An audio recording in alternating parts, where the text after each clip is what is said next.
Vamos a proceder ao acto de investidura como doctor honoris causa do profesor doutor Jürgen Untermann.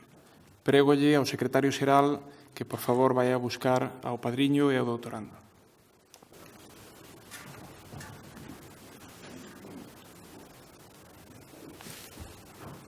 Oh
Rector magnifique precoratis. Honorem peto, titulum doctoris cuius universitatis Domino Jürgen Untermann, merita eius magisterium et opera proeo locunt. Honoris causa, ob amiquitam meritaque candidati, quod petits habeat. Ego veniam. Do veniam.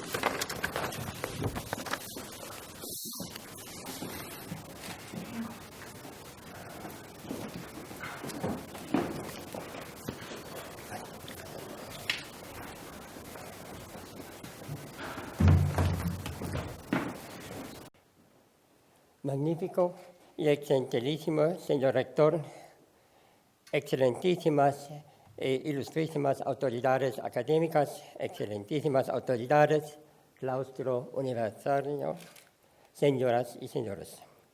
Ante todo, es mi sincero deseo expresar mi gratitud a todos cuantos debo el gran honor que se me dispensa en este momento emocionante.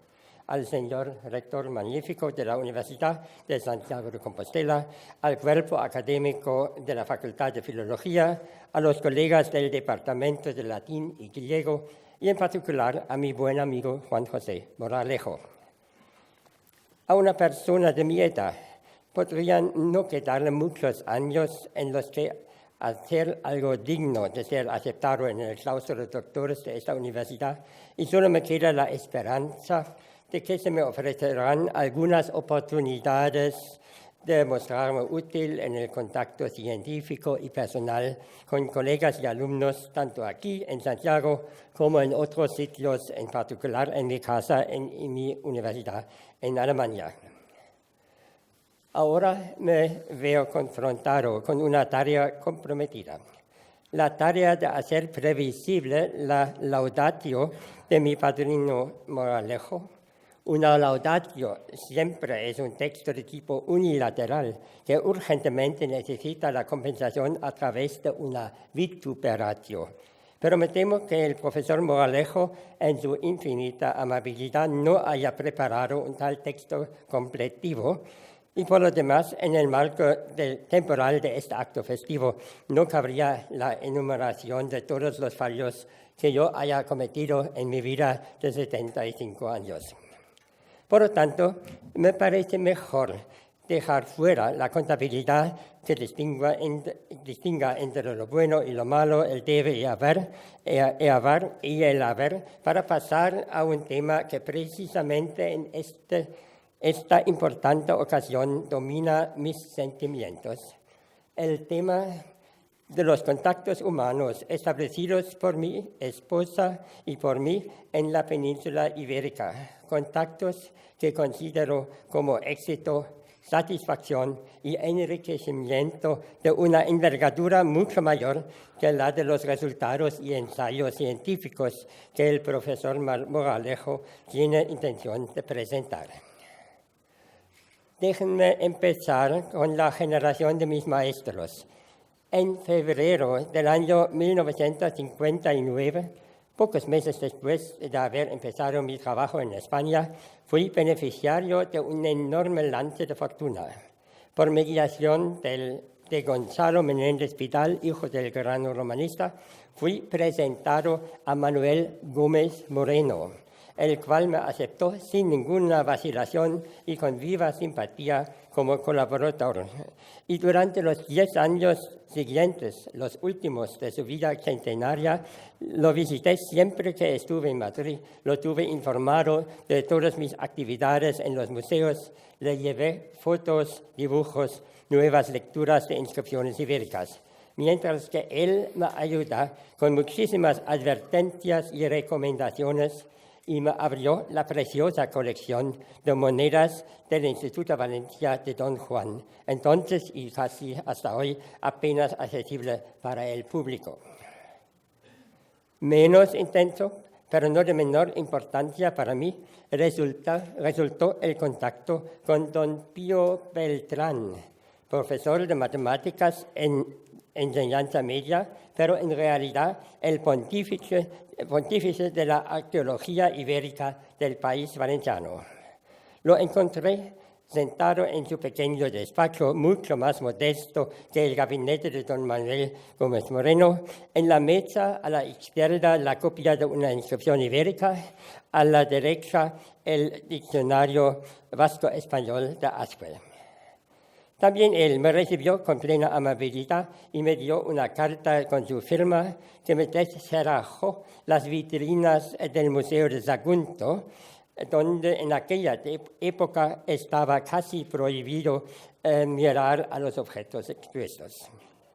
Hay que añadir que este primer contacto con la familia de Beltrán continúa de una manera muy satisfactoria, fructuosa y amistosa hasta hoy, con el profesor Antonio Beltrán, hijo de don Pío, los nietos Francisco y Miguel, a los cuales cuento entre mis amigos más cercanos en el momento presente. La tercera gran autoridad de fase inicial de mis estudios, aunque mucho menos conocido que los dos antes mencionados, fue el profesor Joaquín María de Navascués, entonces director del Museo Arqueológico Nacional de Madrid y en particular especialista de numismática antigua, representada de manera ideal en el monetario de este museo, en el cual he pasado innumerables horas copiando y fotografiando la riquísima colección de monedas ibéricas. Navascués era un personaje muy distinto, tanto de Gómez Moreno como de Pío Beltrán, un personaje aristocrático, casi militar, pero siempre dispuesto a facilitar el trabajo de colegas y visitantes y en ciertas horas capaz de desplegar un cariñoso calor humano ante sus alumnos y amigos jóvenes. Lo recuerdo también a él con sincero afecto y gratitud. Paso ahora a la que tal vez sea lícito caracterizar como época clásica de los estudios paleohispánicos en España, cuando, tras haber superado el dogma de Humboldt y haber aceptado el desciframiento por Gómez Moreno de la escritura ibérica, los universitarios españoles, por ejemplo, José Vallejo, Antonio Tovar, Antonio García y Bellido, Martín Almagro Basc, empezaron a reintegrarse en el diálogo científico internacional. Es precisamente este periodo en el que podría caracterizar como central de mi trabajo en la península, periodo en el que ya participó mi esposa de manera muy sensible y eficaz, y en el cual entramos en relaciones muy determinantes de nuestra posición profesional y personal de la península. No es fácil escoger entre un gran número de personas a las que se revelaron como las más importantes en un intercambio de colegas profundo y consistente dentro del contexto de este periodo. Sin olvidar a otros muchos, me ciño a recordar en este momento a 4 de ellos. Primero, en Barcelona, Pedro Vegué Lligonya, conservador del Gabinete Numismático de Cataluña, alojado entonces en aquel magnífico edificio del Parque de Ciudadela, donde hoy se celebran las reuniones del Parlamento de Cataluña. Allí también, con la misma confianza y disponibilidad, se nos permitió el estudio de las monedas ibéricas. Ya desde el primer encuentro con Pedro Veke y su familia se estableció una amistad familiar que llega hasta hoy. También, con una coincidencia trágica, hace 2 años, casi al mismo tiempo, murieron Marisa, la esposa de Pedro, y mi esposa Berta. Mañana, el 10 de mayo, son exactamente 2 años. 2 años que murió mi mujer. Otro representante de este periodo es el doctor Domingo Flecher Valls, director del Museo de Prehistoria de Valencia, que guarda las estelas de Sinalcas de Penasal, el gran complejo de los vasos pintados de San Miguel de Liria y los más importantes plomos con inscripción ibérica. El mismo Flecher ha sido el competente e infatigable editor y comentador de los tesoros de su museo, pero siempre dispuesto a colaborar con colegas de la región y de fuera de ella. En mis archivos en Alemania conservo un amplio intercambio de correspondencia y todavía no he abandonado mi intención de publicar sus cartas y tarjetas que reflejan 3 decenios de la actividad de un investigador español de categoría internacional. De índole particular es mi relación con Antonio Tovar.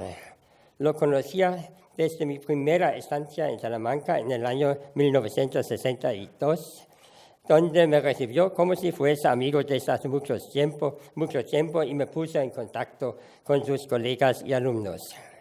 En 1965, después de la muerte de mi maestro Hans Krahe, tuve la oportunidad de recomendárselo como sucesor de Krahe a la comisión respectiva de la Universidad de Tübingen y, como se sabe, con éxito positivo.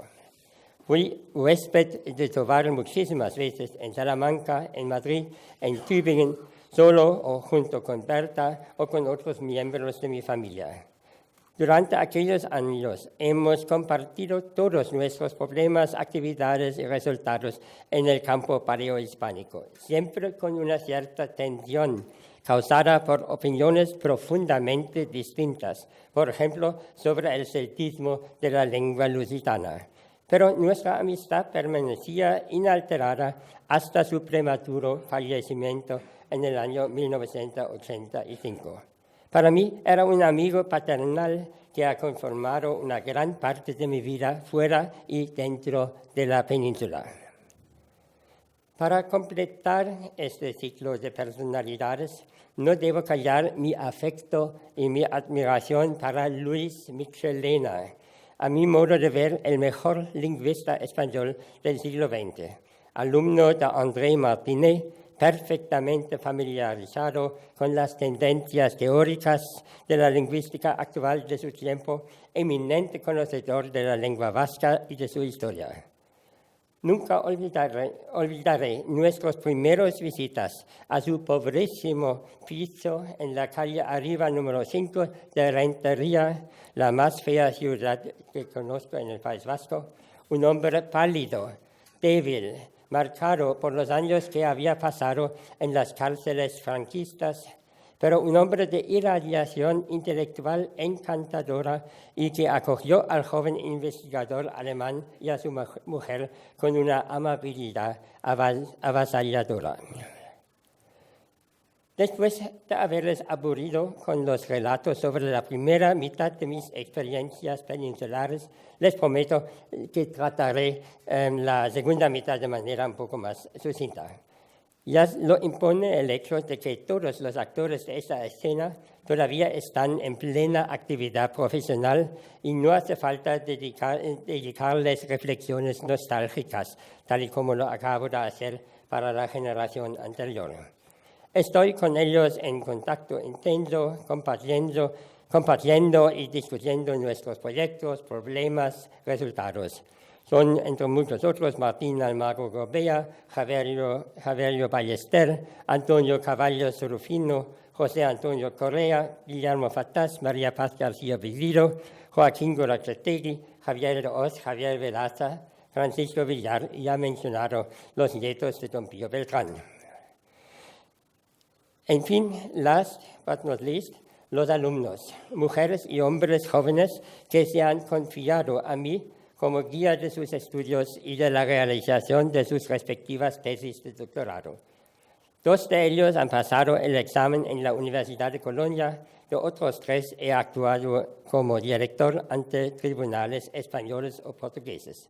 Varias otras tesis todavía están en fase de preparación.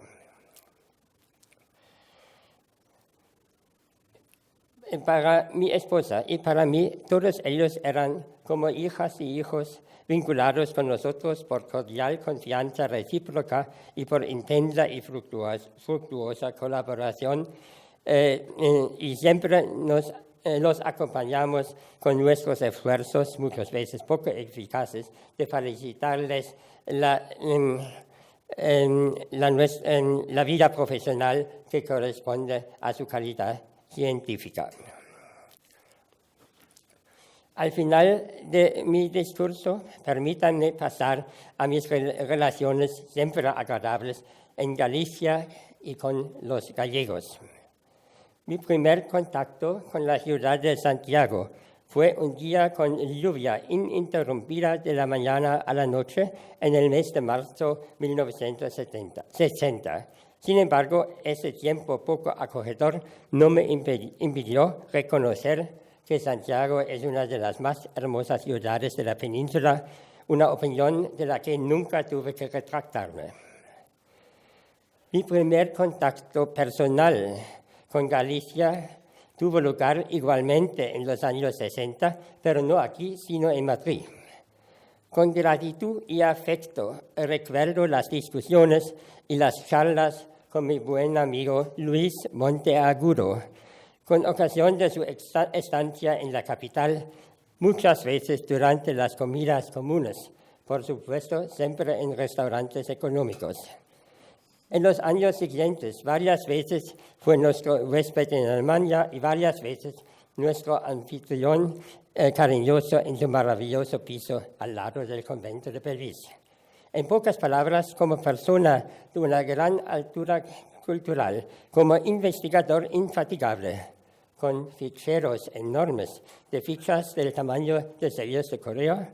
Durante mis primeros años de mi actividad en España, para mí Luis Monteagudo era el perfecto representante de Galicia y en un cierto sentido sigue siéndolo hasta hoy. En el año 1979, un proyecto oficial me puso en relación con Galicia. Fue la iniciativa para la nueva edición del segundo volumen del Corpus Inscriptionum Latinarum, y en el marco de esta se me había asignado al equipo que tenía que redactar la edición de la Epigrafía Latina de Galicia. Siguieron unas semanas inolvidables de trabajo en el país, siempre junto con mi mujer, guiados y hospedados por Antonio Rodríguez Colmenero y su esposa María Covadonga Carreño. Pero más tarde surgieron problemas y conflictos en gran parte fuera de mi responsabilidad y de ninguna manera causados por mi buen amigo Colmenero, que me obligaron a retirarme de este proyecto. Sin embargo, a partir de aquel momento ya no me era posible retirarme de mi vinculación con Galicia. En el curso de los años siguientes se profundizó por contactos intensos con Gerardo Pereira Menó y Pilar Rodríguez Álvarez y por haber encontrado aquí un excelente alumno, Juan Carlos Búa Carvalho, quien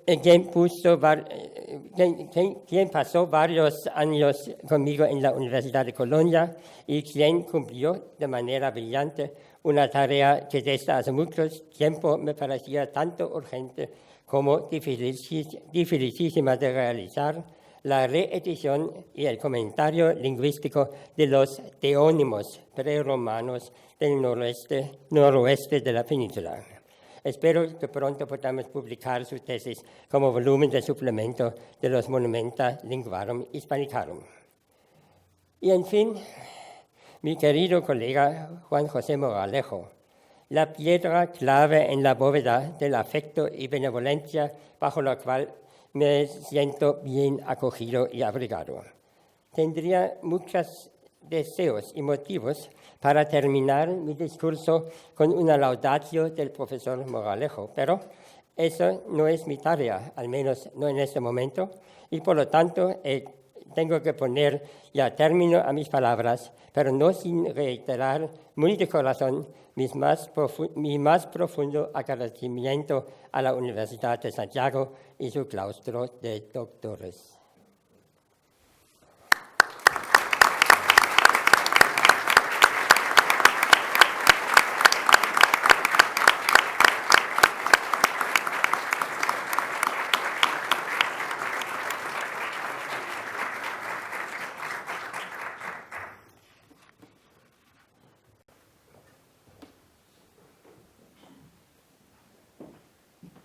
Rector magnifique peto veniam.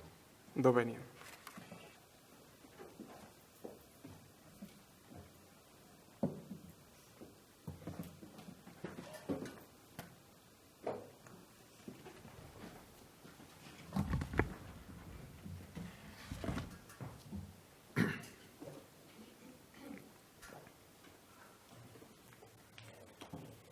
Magnífico y excelentísimo señor rector, excelentísimas e ilustrísimas autoridades académicas, claustro universitario, excelentísimas autoridades, señoras y señores.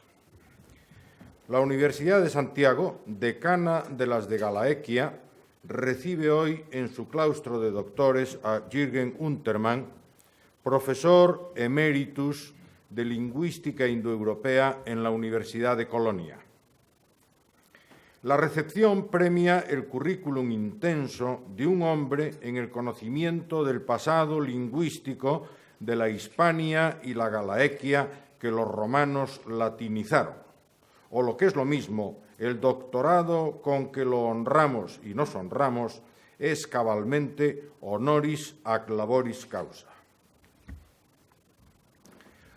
Untermann inició sus contactos con la documentación hispana prelatina allá por 1956-58 como becario de la Deutsche Forschungsgemeinschaft en el proyecto de Caro Baroja y el Instituto Arqueológico Alemán de Madrid para renovar la edición de las inscripciones prerromanas de la península ibérica.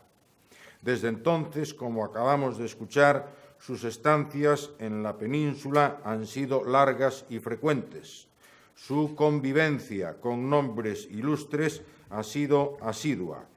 Ha conocido en directo toda la documentación, sus marcos y sus ambientes que pueden contribuir a mejor entenderla. Y de esas estancias hispanas ha ganado Untermann un crecido número de amigos que, además de respetar su altura científica, gozamos de su trato afable y hoy echamos en falta a su esposa Berta, que le fue ayuda muy eficaz, una excelente dibujante en la recogida de materiales epigráficos.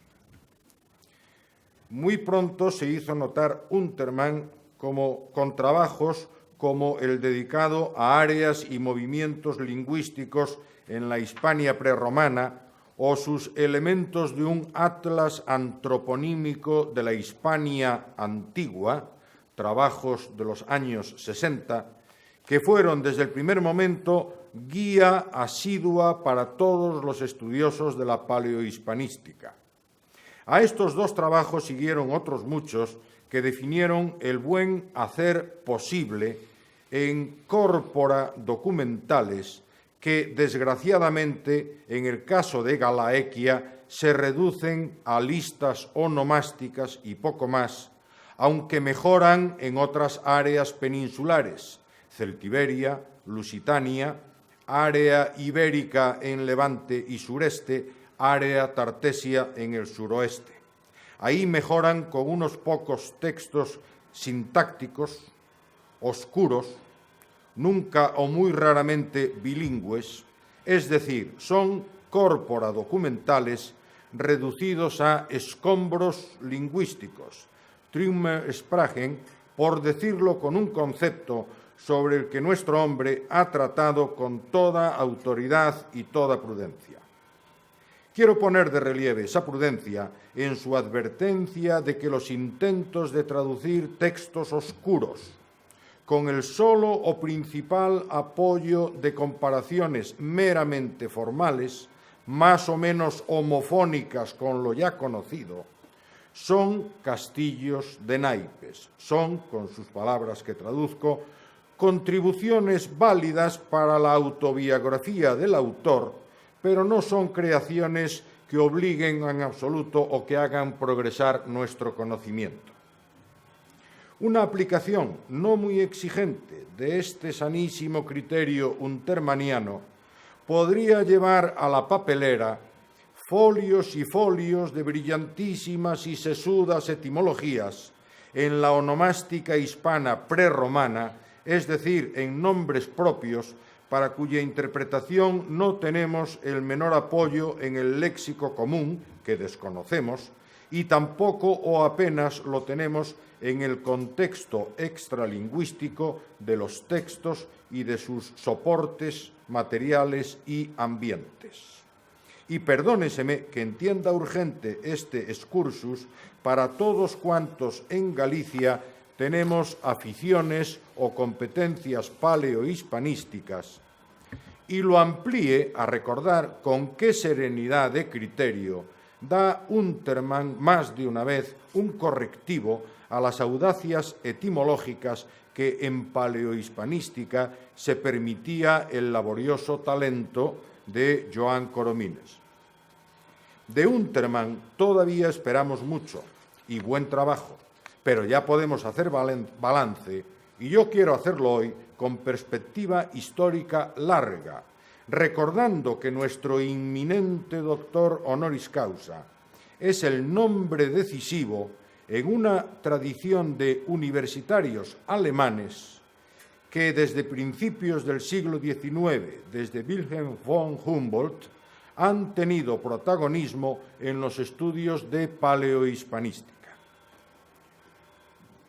Humboldt, en su memoria Berlín 1821, examen de las investigaciones sobre los primitivos habitantes de Hispania a través de la lengua vasca, consolidó para todo el siglo XIX la que Caro Baroja había de llamar hipótesis vasco-iberista, es decir, la hipótesis de una unidad lingüística de toda Iberia con la lengua vasca actual como supervivencia o continuación de esa lengua ibérica y, por tanto, posible vía de acceso para entender sus textos. Quedaban ahí marginados textos antiguos, por ejemplo, de Estrabón, muy claros en cuanto a pluralidad de lenguas en Iberia. Eso sí, Humboldt reconocía en sus conclusiones que al lado del protagonismo ibérico, la documentación daba un buen número de topónimos célticos, testimonio de la lengua de gentes que, en su mixtura con los iberos, ceden el protagonismo a estos dentro de dicha hipótesis vasco-iberista. Ese vasco-iberismo va a reforzar posiciones con el segundo nombre alemán que traemos a colación, el epigrafista Emil Hübner, que además de recoger en el tomo 2 del Corpus Inscriptionum Latinarum las inscripciones latinas de Hispania, edita, Berlín 1893, los Monumenta Linguae Ibericae, nótese el singular, una lengua ibérica, obra ejemplar en cuanto a recogida de documentación, pero obra deficitaria ya entonces en cuanto a análisis lingüísticos que lo mantenían en la tesis humboldtiana de unidad de la lengua ibérica y reducían a margen o a subordinado lo céltico, que por entonces estaba volviendo por sus fueros en los estudios de, entre otros, el francés Henri Darbois de Gibanville sobre los celtas en España, con conclusión clara de que todas esas poblaciones célticas sin distinción habían conservado sus costumbres y sus lenguas hasta que los perdieron como consecuencia de la romanización y latinización. Pero Darbois y otros no podían tener mayor audiencia en momentos en que el vasco-iberismo se mantenía por el prestigio de la ciencia alemana y con nada menos que Hugo Schuchert y su estudio sobre la declinación ibérica, que comparaba materiales ibéricos con vascuences actuales, pero con resultados totalmente obsoletos, en cuanto el profesor español Gómez Moreno le dio al estudio de la documentación paleohispánica un revolcón que podemos calificar de gigantesca fe de erratas, porque fue corregir a fondo en varios trabajos la lectura que se venía haciendo del signario ibérico. Fue dejar claro que ciertos textos de lengua ibérica se servían de una variante jónica del alfabeto griego. Fue dejar claro que la escritura del suroeste, también llamada tartesia o vástulo-turdetana, servía de vehículo a una lengua que no era la ibérica. Y, por otro lado, la escritura propiamente ibérica servía de vehículo a la que ya pasa a ser lengua propiamente ibérica, no indoeuropea, pero también, y aquí está la sorpresa principal, vehículo a una lengua celtibérica claramente indoeuropea, claramente céltica. Tras la explotación del éxito de Gómez Moreno, la presunta unidad vasco-iberista tiene que ser reformulada a fondo, queda reducida a observar semejanzas, contactos, intercambios fónicos, gramaticales y léxicos de iberos y vascones, pero queda claro que en el estado actual de conocimientos y de documentación, la lengua vasca actual no sirve para entrar en los textos ibéricos, como por ejemplo pueden ayudarnos las lenguas románicas para acceder parcialmente, al menos, a un texto latino. Con la nueva lectura de los textos, el protagonismo lingüístico de los indoeuropeos celtas se confirma para una gran parte de la península, más o menos a la izquierda de una línea Cádiz, Ciudad Real, Cuenca, Zaragoza, Pamplona, Bilbao, en especial para la Celtiberia y áreas adyacentes, en las que el historiador Adolf Schulten quería ver protagonismo ibérico, no céltico indoeuropeo. Schulten, cuya obra se desarrolla en la primera mitad del siglo pasado, compatibilizando amores tan diversos como la floreciente y pacífica Tartesos y la numancia de resistencia sobrehumana ante Escipión, es el cuarto de los grandes nombres alemanes que hoy interesa recordar. Su intensa labor se vio perjudicada en el orden filológico y lingüístico por, entre otras insuficiencias, haber dado crédito excesivo a fuentes como la Hora Marítima de Avieno, tanto en el texto transmitido como en las enmiendas de que parecía estar necesitado. Tras el paréntesis brutal de las guerras civil y mundial, la paleohispanística va a explotar a fondo el éxito de Gómez Moreno. Los textos de la lengua propiamente ibérica, no indoeuropea, de áreas meridional, levantina y catalana, con penetración casi hasta el Ródano, se leen ya con seguridad, aunque falte mucho para entenderlos. Se leen todavía con mayores oscuridades los que convenimos en llamar tartesios, concentrados en Algarve y Baixo Alentejo, con alguna presencia andaluza y extremeña, y de los que hoy es polémico que puedan tener algo de célticos, pues la documentación, no solo lingüística, de célticos en esa zona está, por otro lado, fuera de toda discusión. Y, sobre todo, se abre el estudio de la Hispania indoeuropea, con Celtiberia y Lusitania como centros únicos de documentación directa, difícil y escasa, aunque también con crecimientos espectaculares, sobre todo en Celtiberia y con los llamados bronces de Botorrita, la antigua Contrevia Velaisca, en primera fila. En Galaequia y otras áreas, el comienzo del uso de la escritura va emparejado con el de implantación de la lengua latina y, por tanto, nuestra documentación antigua se reduce a que las inscripciones ya latinas y los textos griegos y latinos nos den la abundante onomástica prerromana que nuestros antepasados conservan en su resistencia frente a la romanización plena o que ésta todavía respeta. Nos conformamos, pues, con un rico y difícil arsenal de teónimos, etnónimos, antropónimos y, llegando masivamente hasta hoy, hidrónimos y topónimos. Ciñéndome al trabajo con materiales indoeuropeos, haré memoria de nombres con labor muy notable, por ejemplo, ya señalada mucho mejor por Untermann. Me refiero a Tobar, Caro Baroja, Michelena, María Lourdes Albertos, el francés Lejeune, el alemán Schmoll, etc. Del trabajo filológico y lingüístico hecho en la que fue Galaequia y con materiales galaicos, recordaré a los editores de las inscripciones latinas, por ejemplo, Cardoso, Filgueira, Vázquez Saco, Lourenzo, mi tío Bouzabrey, etc. Recordaré el buen manejo de los textos grecolatinos por Martins, Sarmento y López Cuevillas, y recordaré algunos estudios toponímicos de mi padre Abelardo Moralejo.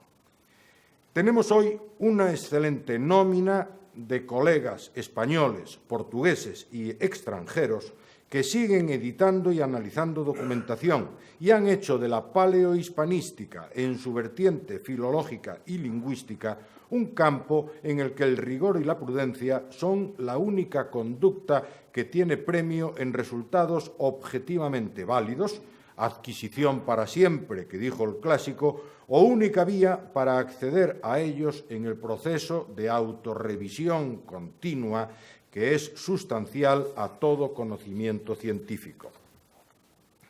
Jürgen Untermann tiene acreditada una obra importante en otros terrenos de la lingüística, por ejemplo, en el terreno de la onomástica itálica e ilírica, o en un reciente diccionario de osco-umbro, riguroso y ejemplar desde todos los ángulos, o en sus trabajos de madurísimo escepticismo ante ciertos métodos y alcances de la reconstrucción idiomática y cultural indoeuropea. Pero hoy vamos a centrarnos en honrar sus más de 50 viajes a territorios de documentación paleohispánica para recoger y editar textos ibéricos, celtibéricos, lusitanos y tartesios. Vamos a honrar su presencia veterana en universidades, academias, congresos, enciclopedias, etc., de toda Europa, como autoridad indiscutible para presentar a todos los niveles, desde la divulgación a la más requintada discusión científica, todos los métodos y problemas de lo paleohispánico. Vamos a honrar su papel de director de un buen puñado de tesis doctorales que aseguran la continuidad de su magisterio. Vamos a honrar su centenar largo de trabajos, desde los muchos que ha dedicado a ilustrarnos en métodos y problemas de análisis de la documentación, hasta su participación en la edición de novedades documentales tan importantes como el tercer bronce de Botorrita. Quiero poner de relieve que el material galaico y sus problemas de análisis son contenido importante, incluso monográfico, de una veintena larga de trabajos en los que Untermann ha desembocado en protagonizar, ahora ya no en solitario, la tesis de que todo el material galaico indoeuropeo puede y debe etiquetarse como céltico, frente a una opinión tradicional y todavía mayoritaria que reconoce en la Galaequia una indoeuropeización precéltica sobre la que se superpone un aporte céltico cuya emblemática huella son los topónimos del tipo antiguo Ardóbriga, Abóbriga y los actuales y numerosos Ogrove, Deixebre, etcétera, etcétera. Me parece altamente relevante que con la autoridad y la objetividad con que Untermann se mueve en el terreno lingüístico, se pueda afirmar sin recortes el celtismo galaico, que tanto en lo lingüístico como en otros órdenes ha sido de siempre polémico, tantas veces afirmado como negado desde puros antojos extracientíficos e incluso valorado en algunos ámbitos universitarios actuales como mito o creencia de eficacia ideológica más que como verdadero conocimiento. Y todo lo anterior y mucho más que Untermann ha hecho se condensa en los 5 tomos, más de 3.000 páginas, de su magistral edición de los Monumenta Linguarum Hispanicarum, que desde 1975 recoge toda la documentación ibérica, tartesia, celtibérica y lusitana, en una presentación realmente ejemplar de los textos y de los problemas y bibliografía de su interpretación, con un verdadero alarde de fotografías, dibujos, mapas, tablas, índices, etc.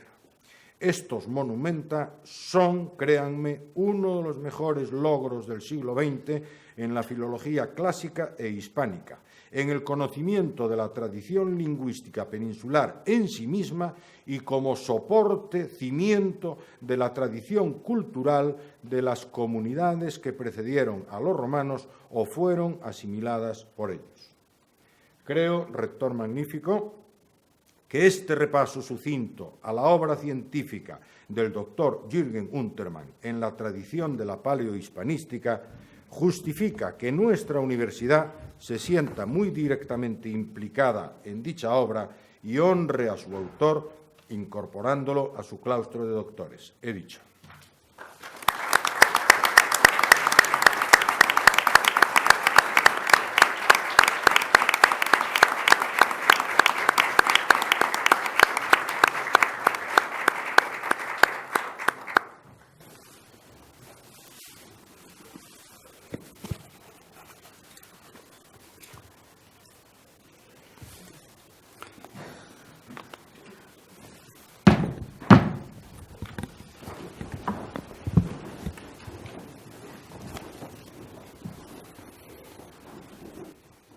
Autoritate igitur mi conquesa legibus regni tibi domino Jürgen Untermann confero gradum doctoris honoris causa in filologia et commito praeclaro domino Juan José Moralejo patrono tuo ut insignibus doctoralibus decoret.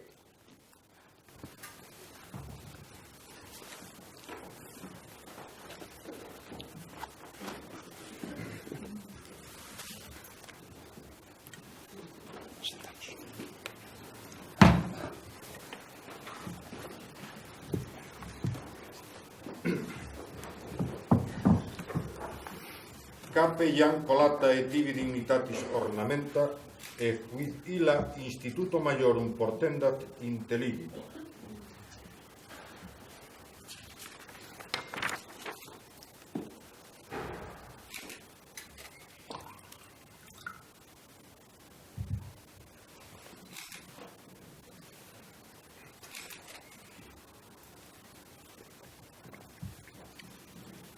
Pileus hic liberalis tibi sit vel laureum coronamentum quo donavantur post certamen victores.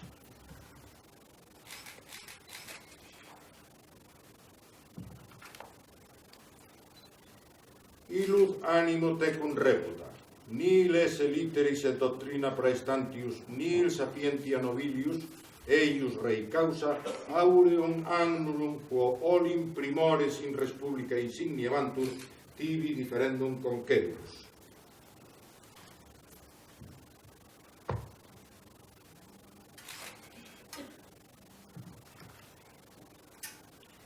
Librum ad facultatis nostrae studia pertinentem, clausum et reseratum concedimus, e unque similesque exedito scholae loco explicandi interpretandique tibi ius esse scito.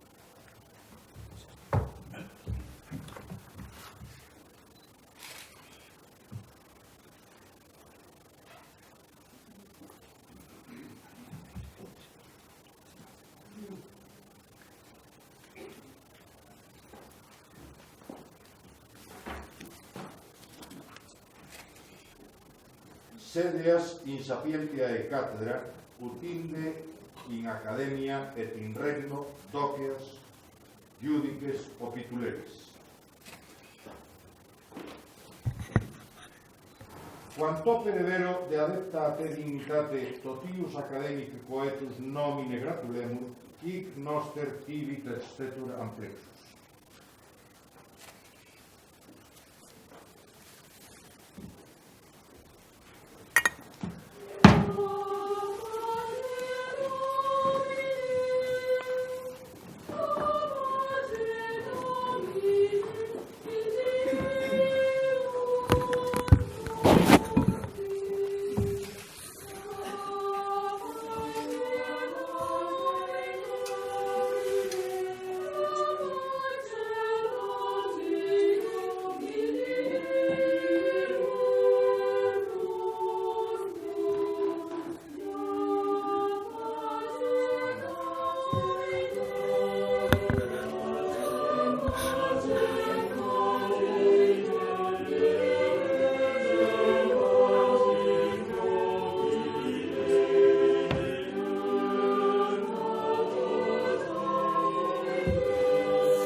Attendito juramento.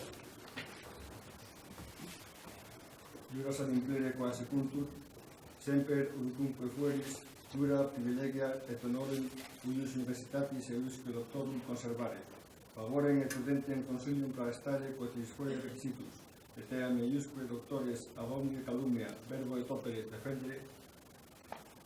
Sic juro, sic volo.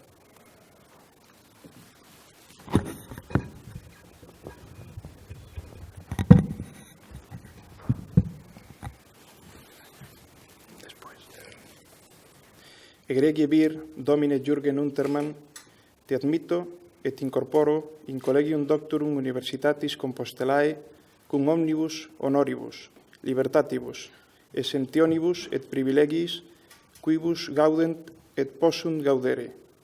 Similes doctores in Compostelano studio et ubicunque terrarum in orbe, et titulus uius admissionis et incorporationis tibi confer.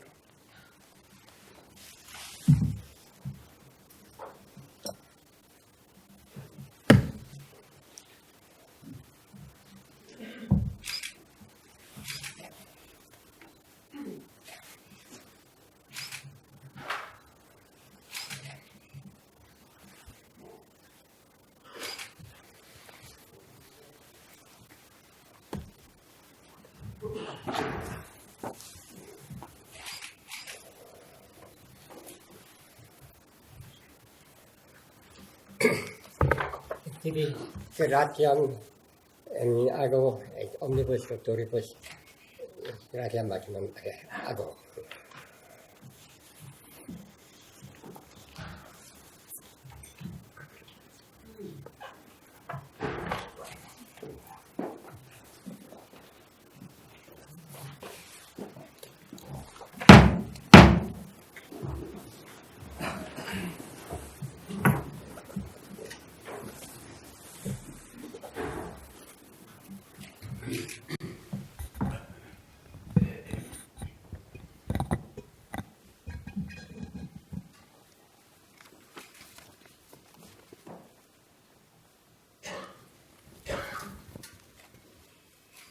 Excelentísimas, excelentísimos vicerrectores, ilustrísima secretaria xeral, ilustrísimo secretario xeral, ilustrísimo señor xerente, excelentísimas e ilustrísimas autoridades e representacións, claustro da Universidade, señoras e señores. Como representante da Universidade de Compostelá, decana de Galaequia, en palabras do profesor Juan José Moralejo, é un placer e unha honra pechar este acto saudando o novo doutor do noso claustro, o profesor Jürgen Untermann. Dicía o meu antecesor na rectoría que fora o azar quen fixo que o derradeiro doutoramento honoris causa que lle cumpría presidir como rector lle correspondese o ilustre lingüista alemán Ulrich Engel, un dos meirandes apoios para o desenvolvemento da licenciatura de alemán na nosa universidade, iniciada a finais dos anos 80, sendo decano da Facultade de Filoloxía o propio profesor Darío Villanueva.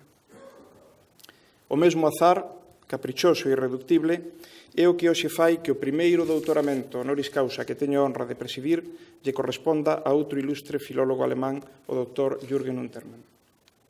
A proposta, que xurdiu da iniciativa do profesor Moralejo, recibiu sucesivamente o apoio do Departamento de Latín e Grego e da Facultade de Filoloxía, para despois ser valorada positivamente pola Xunta de Goberno e o claustro. A dita proposta permítenos hoxe incorporar ao noso elenco de doctores honoris causa a unha persoa sobranceira no eido da investigación e da docencia relativos á paleohispanística. Nin me corresponde, nin podería, por lego na materia, falarlles co rigor e amplitude que merecen dos méritos que concorren na persoa do Dr. Jürgen Untermann para otorgarlle a nosa máis prezada distinción académica e que el nos honra en aceptar. Foi o seu padriño quen os relatou na súa laudatio, en nome propio e no dos seus colegas da Universidade de Santiago de Compostela, aínda que por razóns obvias non de modo completo, xa que son innumerables os méritos que o Dr. Untermann foi acumulando ao longo da súa dilatada vida académica, seguindo unha traxectoria que encaixa plenamente nese perfil que os nosos estatutos establecen para poder recibir a máxima distinción académica. Uns estatutos, por certo, que estamos a piques de deixar atrás despois dunha vida certamente corta, pero sin dúbida intensa. Os aínda vixentes estatutos foron aprobados en 1997, pero terán que pasar a maior vida. É un falar, xa que non creo que o repouso nos andeis do arquivo supoñan unha mellor vida que o uso diario. En todo caso, terán que morrer na súa nenez non por caducos desfasados ou inapropiados, senón por ordeno e mando da lou. En todo caso, estou seguro de que os novos estatutos, ademais de acomodarse obrigatoriamente á lou, sacarán proveito da aplicación durante estes 6 anos dos que aínda rexen. E o resultado servirá para ben da Universidade de Santiago de Compostela, aínda que certamente moi difícil que poidan supoñer a plena satisfacción de todos. Retomando o que hoxe nos reúne aquí, quero reiterar o recoñecemento ao profesor Untermann, investigador prudente e exemplar, home cabal, que coa súa xenerosidade académica e humana ten contribuído á promoción e ao desenvolvemento fora das nosas fronteiras do coñecemento xerado nas universidades españolas. Como vimos, as súas son teses tan fundamentais para a cultura e as letras galegas como que demostra unha circunstancia tan traída e elevada como políticamente polémica, a de que todo material galaico indoeuropeo debe ser considerado céltico. Esta e outras moitas achegas sobre as que nos ilustrou o profesor Moralejo converten o profesor Untermann nun preclaro expoñente do internacionalmente recoñecido prestixio da hispanística desenvolvida na órbita universitaria alemana. Como xa se indicou, o seu nome, xunto de outros egrexos estudiosos do tema, foi e segue sendo referencia obrigada para calquera especialista rigoroso que pretenda meterse no ás veces tenebroso sendeiro da documentación hispana prelatina. Recibimos a este novo membro honorario do claustro como insigne profesor emérito, como un loado docente e investigador que dedicou boa parte dos seus 75 anos de vida a promover e despexar incógnitas do panorama da filoloxía paleohispanística. Toda a súa traxectoria, unida ao feito de que hoxe nos reunamos aquí para homenaxear a súa obra, son probas irrefutables de que a Universidade de Compostela entende e participa da vital importancia de afondar nos camiños xa abertos cara á colaboración, e fluidez bidireccional entre a institución que hoxe teño a honra de representar e Europa. Non sen certa amargura alude ás veces o profesor Untermann a un regionalismo lamentable na carreira docente universitaria en España. Espero, polo ben da universidade, a española e a galega en particular, que a súa negativa experiencia neste sentido non sexa generalizable.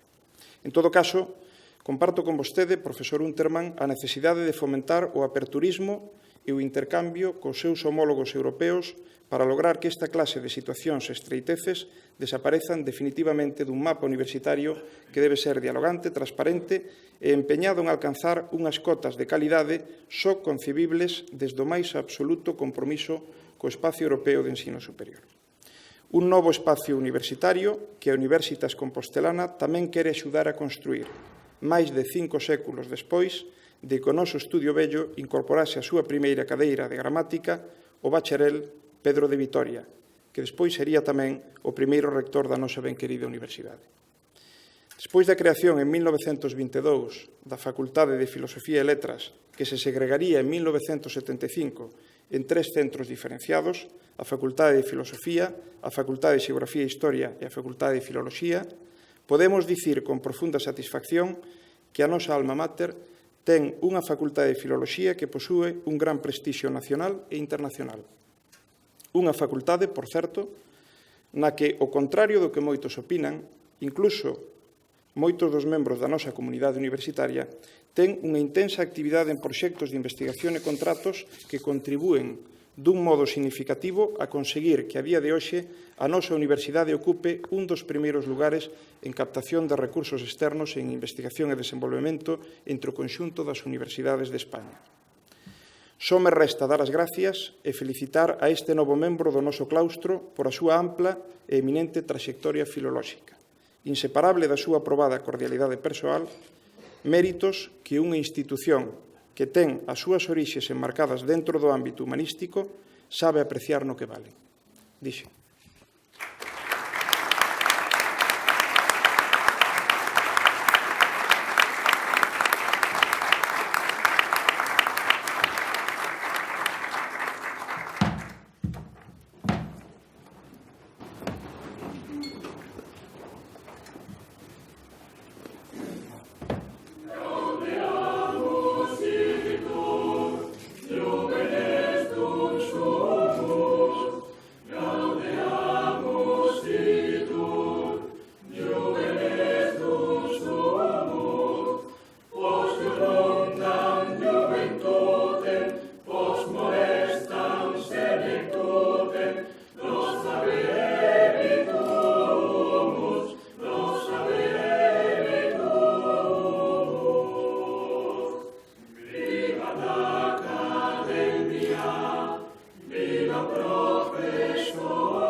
Rematado este acto de investidura do noso novo doutor honoris causa, o doutor Jürgen Untermann, prégolle ao secretario xeral que dirixe a procesión académica.